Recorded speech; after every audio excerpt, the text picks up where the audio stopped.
রাসূল সাল্লাল্লাহু আলাইহি ওয়াসাল্লাম সাহাবাদেরকে নিয়ে একবার বসা, হঠাৎ করে এক সাহাবী এসে বললেন, ইয়া রাসূলুল্লাহ, আমি তো শেষ।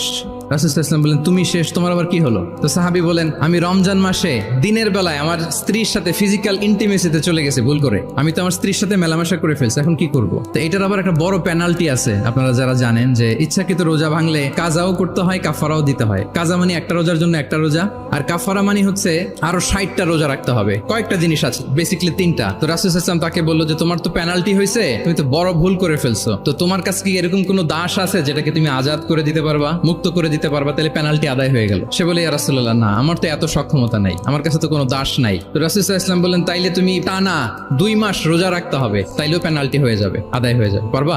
সে বলে, ইয়া রাসূলুল্লাহ, 2 মাস রোজা রাখা তো এটা কঠিন হয়ে যায়, ইটস নট এ জোক, টানা 60 দিন কি করে রোজা রাখে? তো রাসূল সাল্লাল্লাহু আলাইহি ওয়াসাল্লাম বললেন, এটাও পারবো না, তাহলে 60 জন মিসকিনকে খাবার খাইয়ে দিতে হবে এজ এ পেনাল্টি, বড় অন্যায় করে ফেলছো, 60 জন মিসকিনকে খাবার খাওয়াবে, এটা পারবা? সে বলে, ইয়া রাসূলুল্লাহ, এটাও পারবো না। তো রাসূল সাল্লাল্লাহু আলাইহি ওয়াসাল্লাম বললেন, কিছুই যখন পারবা না, কি আর করা, যাও একটু অপেক্ষা করো, দেখি কি করা যায় তোমাকে নিয়ে। তো রাসূল সাল্লাল্লাহু আলাইহি ওয়াসাল্লাম অন্যান্যদের প্রশ্নের উত্তর দিচ্ছিলেন, সময় যাচ্ছে যাচ্ছে হঠাৎ করে রাসূল সাল্লাল্লাহু আলাইহি ওয়াসাল্লামের দরবারে এক ঝুড়ি সাদাকার খেজুর আসলো, এক ঝুড়ি। তো সাদাকার এক ঝুড়ি খেজুর দেখে রাসূল সাল্লাল্লাহু আলাইহি ওয়াসাল্লাম বললেন, ওই ব্যক্তিকে ডাকো যার কিছু নাই, কিছুই করতে পারবে না। ডেকে আনা হলো। রাসূল সাল্লাল্লাহু আলাইহি ওয়াসাল্লাম বললেন, যাও, তুমি তো কিছুই করতে পারবে না, এই এক ঝুড়ি চ্যারিটির খেজুর, সাদাকার খেজুর তুমি গরিবদের মাঝে বিতরণ করে দাও, তাসাদ্দাক বিহা, এটা বিতরণ করে দাও, তাইলে আশা করি আল্লাহ তোমাকে মাফ করবে। তো এই সাহাবী বলে, ইয়া রাসূলুল্লাহ, আলা আফকারা মিন্না ইয়া রাসূলুল্লাহ, আমার চেয়েও গরিব কাউকে খুঁজে বের করে দান করতে হবে?